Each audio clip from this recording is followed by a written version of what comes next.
اللہ کی تعریف کرو. تعریف ہوتی ہے نعمتوں کی، اور نعمتیں دو قسم کی ہیں. اسبغ علیکم نعمہ ظاہرۃ و باطنہ، میری دو قسم کی نعمت ہے. وہ نعمت جس کو تم محسوس کرتے ہو، کچھ وہ نعمتیں ہیں جو ابھی راز سربستہ ہیں. اے مسلمانوں، جب تک کہ زمین کے وقت پلٹ کر میری نعمت کے خزانے تک نہ پہنچو گے، تمہارا ذہن تعریف کیسے کرے گا کہ یہ نعمت الہی ہے؟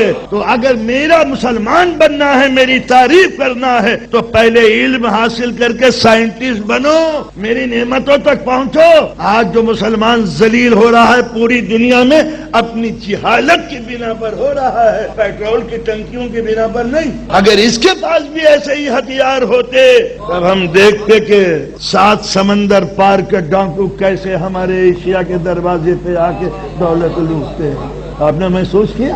اے باد سبائی ہما غردائے توس، اے مسلمانوں، یہ ساری ذلت تمہاری اپنے ہاتھوں سے کمائی ہوئی ہے. نہ تم آرام طلب ہوتے، نہ جاہل بنتے. یہ ساری بربادی تمہاری اپنی ہے کہ جب تک کہ اسلام سچا نہ لاؤ گے، کہ علم حاصل نہ کرو، تم اس قابل بھی نہیں ہو کہ تم قرآن پڑھ سکو. پہلی آیت پڑھنے کے لائق نہیں ہے مسلمان کہ وہ یہ کہہ سکے الحمدللہ.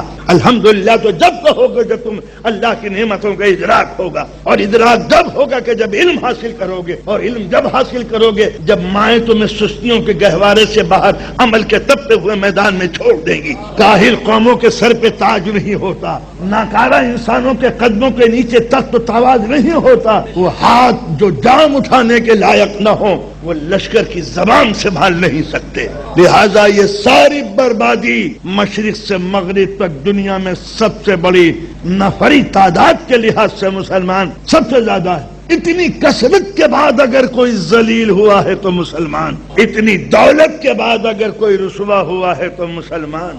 گیہوں کے خزانے تمہارے، روٹیوں کے تم محتاج. پیٹرول کے خزانے تمہارے، گاڑیاں چلتی ہیں دوسروں کی. سونا تمہارا، نیند تمہیں نہیں آتی. یہ ہے ناکارہ قوموں کے، اور یہ ہے قیادت کا فقدان، چاہے ہمارے محراب کی طرف سے ہو یا منبر کی طرف سے ہو. یہ بزم کی رونق علم دولت کے بغیر نہیں ہے.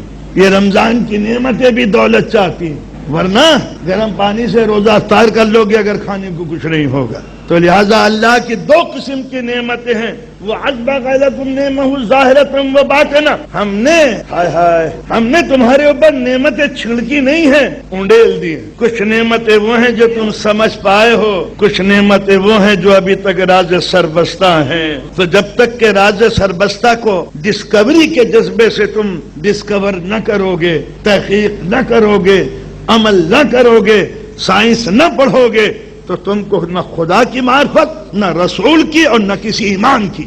جاہل قوم کیا جانے کہ ہمارا امام کیا تھا. تم نے تو صرف خیبر کی چوڑے ہلتی بھی دیکھی ہیں، عمر کا سر کٹتے ہوئے دیکھا ہے.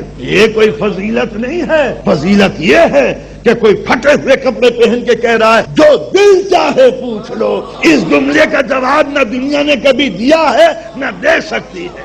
مدینے کے منبر سے اور کوفے کی محراب سے یہ سوال کہ جو دل چاہے پوچھ لو، اس کا جواب ہی یہ ہونا چاہیے تھا کہ علی کے غلام دنیا میں یہ کہتے جتنی ٹیکنالوجی سیکھنی ہے وہ ہم سے سیکھو، ہم اس کے غلام ہیں جو یہ کہہ رہا ہے کہ جو دل چاہے پوچھ لو.